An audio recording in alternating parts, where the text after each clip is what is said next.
तो राधेश्याम, मैं श्याम सुंदर ब्रजवासी और मैं 32 साल पूछ गया हूँ। यहाँ पे मैं देखा हूँ रणछोड़ विष्णु जी रायनास्थन गुफा। तो अंदर चलते हैं, रणछोड़ विष्णु जी की गुफा का दर्शन करते हैं। यहाँ पे हमको ये साधु मिले हैं, इनको बातें की है तो बोल रहे हैं पहले दर्शन मेला कर ले, बाद में और कुछ करना है, बातें जो भी करनी है। तो अंदर में आया हूँ। यहाँ पे विष्णु जी का एकादशी, जय हो विष्णु भगवान, जय श्री राम, हरि बोल। तो ये सामने आप सभी देख रहे हैं श्री उत्पन्ना एकादशी और श्री रणछोड़ विष्णु जी सामने। बाबा ये सब यहाँ पे गुफा बनी हुई है अदृश्य। ये यहाँ पे गणेश जी महाराज, ये विष्णु जी, काफ़ी सुंदर दृश्य है यहाँ का। और काफ़ी अच्छा महसूस है। और हमको बाबा से भी बातें करनी है कि चार धाम का महत्व क्या है और फल क्या मिलता है।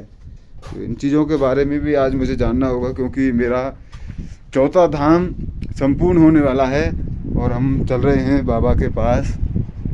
तो राधेश्याम महाराज, तो बाबा हमको बताएंगे चार धाम का महत्व, हमको फल क्या होगा।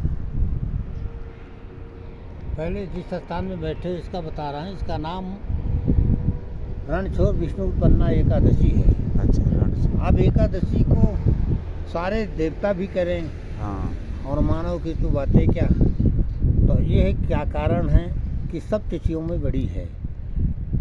ये जब संसार की विष्णु ने सृष्टि किया, क्षीर सागर में खेलने की इच्छा किया, तो मानव की रचना करने की प्रतिज्ञा किया। जैसे मानसिक किया तो उसमें ब्रह्मा जी आए, कमल की डंडी निकली नाभि से, और उसमें एक आदमी बैठ गया। जो बैठा चारों तरफ स्थिर किया तो चार सिर हो गए, वो ब्रह्मा कहाया। ब्रह्म कहा। उनको सृष्टि करने की कहा।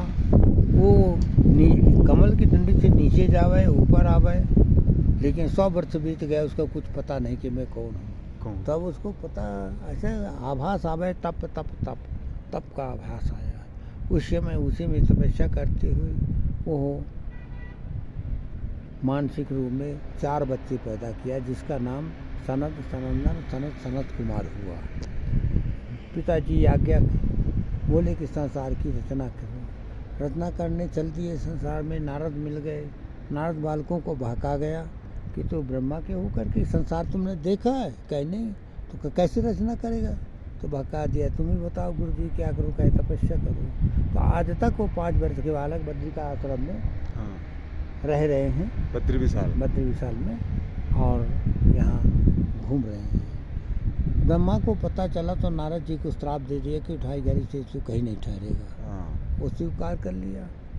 अब वो क्रोध के से उन्होंने शंकर जी का आवाहन किया। तो शंकर का नाम से लोहिताक्ष नाम से उनके भाव से एक सामने गिरा और धीरे धीरे बड़ा हो गया।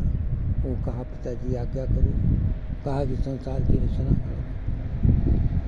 भगवान ने सोचा कि यदि मैं अवहेलना करता हूँ पिता का कहना नहीं, मुझे भी त्याग देंगे, इसलिए अनचाही उन्होंने रचना किया। भूत प्रेत सांप बिच्छू नाना प्रकार का हुआ। जब उनको भूख लगी तो कहा हमें भूख लगी है। तो ब्रह्मा की ओर संकेत किया। दशा भी ब्रह्मा की ओर जैसे दौड़े हैं, ताई समय वो कहा ठहरो ठहरो ठहरो बजाओ। और शंकर को कहा तुम अपने समाज ले जाओ। शंकर भगवान मन में हंसा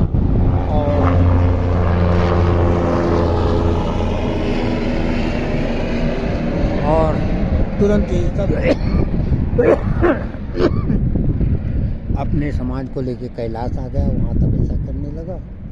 तब ब्रह्मा जी अपने शरीर के 2 भागों से एक स्त्री का जोड़ा निकाला। एक हाथ से स्त्री, एक हाथ से पुरुष। उनका नाम मन शत्रुपा पड़ा। उसी के हम लोग औलाद होते हैं। उस समय 2 बच्चे हुए। जो सात्विक विचार का था वो स्वर्ग की रात दे दिया। जो कुछ खाने पीने मदरा याद पीने वाला था उसको मृत लोक की राह दे दिया। उसकी गांव का नाम था चंद्रवती नगरी चंद्रवती नगरी। और उसका नाम पड़ा नाड़ीचंद। नाड़ीचंद। माता पिता वनवास चले गए। समय आने पर जब उसको कुछ राज्य का वो आया तब उसको अभिमान आया कि पिताजी हमको स्वर्ग की राज नहीं दिया, दोषी बना दिया। हमारी जो स्वर्ग में भाई को दिया है वो हम लड़के ले गए, हमारा पैतृत्व संपत्ति है। इसलिए ये ठान करके वो चढ़ाई कर दिया। चढ़ाई में हार गया। हारने के बाद दो क्रियाएं बनती हैं, एक तो भगवान का हो जाता है और एक और चल कितना चलेगा, हिस्सा ले ही लूँगा। जीवन बिता देते हैं पर हिस्सा नहीं पाते, वे करते रहते हैं। समय आने पर तुरंत ही उसको आभास हुआ कि मैंने गलती किया।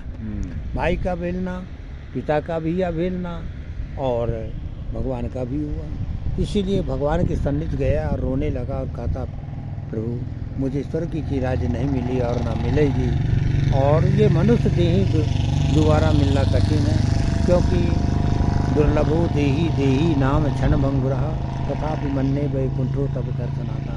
वैकुंठ भले मिल जाए पर मनुष्य देही मिलना कठिन है। इसीलिए प्रभु मुझे दे दो। भगवान ने स्वीकार करते हुए विचार कर रहे हैं।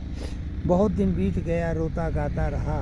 भगवान को दया लगी, उनका नाम दीनबंधु है। इसलिए कल्पना किया कि अवश्य इसकी कामना पूर्ण करूँगा। तो उसके एक बालक का जन्म दिया जिसका नाम हुआ मूर्धैत। 5 वर्ष का बालक हुआ और ऐसे समाज में बैठा, गोदी में पिता की और कहा था, पिताजी आपकी राजधानी बहुत बड़ी है पर जितने बैठे हैं ये सब दुखी क्यों हैं? सिर नीचा सबका है। सबका। तो सारी कथा बताया कि बेटा हमको सब प्रकार का सुख और शांति है, परंतु हमको स्वर्गीय की राज न पिता के द्वारा, न भाई के, न बाहुबल के द्वारा अब न मिलेगी। हमारा जीवन अकार्थ है। यदि अपना प्राण त्यागते हैं तो और पाप के भागी बनते हैं। बस इस दुखी में हम पड़े हैं, अब हमको नहीं मिलेगी स्वर्ग की राज। ऐसे जब शब्द कहा तो बालक खड़ा हो गया और कहा था, पिताजी आप धैर्य रखें, परिवारों में सबको स्वर्ग बैठाऊंगा। क्षुद्र बुद्धि वाले बोले कि यह छोटा सा छोरा कहता है कि मैं स्वर्ग बैठाऊंगा, और 10-10 हाथी के बल वाले मारे गए, लेकिन उसमें बुद्धिजीवी भी रहे, क्योंकि ये जितने जीव हैं उनके अलग अलग मतियाँ होती हैं, भिंडे भिंडे मुंडे मुंडे मते मते। सब बुद्धिजीवी बोले कि अरे हमारे कुल में कोई अवतार हुआ, अवश्य स्वर्ग बैठा है। सबको प्रणाम किया है और भागा तो कैलाश चला गया। घोर तपस्या करने के बाद उसके मिट्टी लग गई। बहुत दिनों में शंकर भगवान की जब प्राप्ति हुई तो आए, वरदान प्राप्त किया 3 वाणी लेके। तो भगवान से कहा था, मैं ब्रह्मा की सृष्टि से न मरूं, इसलिए अजर अमर हो गया।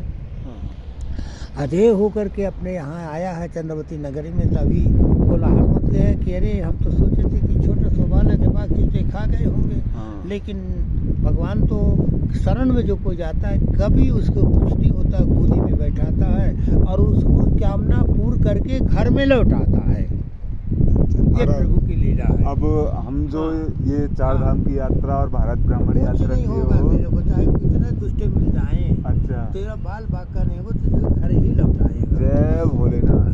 तो बाबा से 2 बातें की हैं, काफ़ी अच्छा लगा है और थोड़ा ज्ञान भी मिला है। थोड़ा इस वीडियो में है, सभी के लिए मैं ये डाल रहा हूँ। आगे राधे श्याम।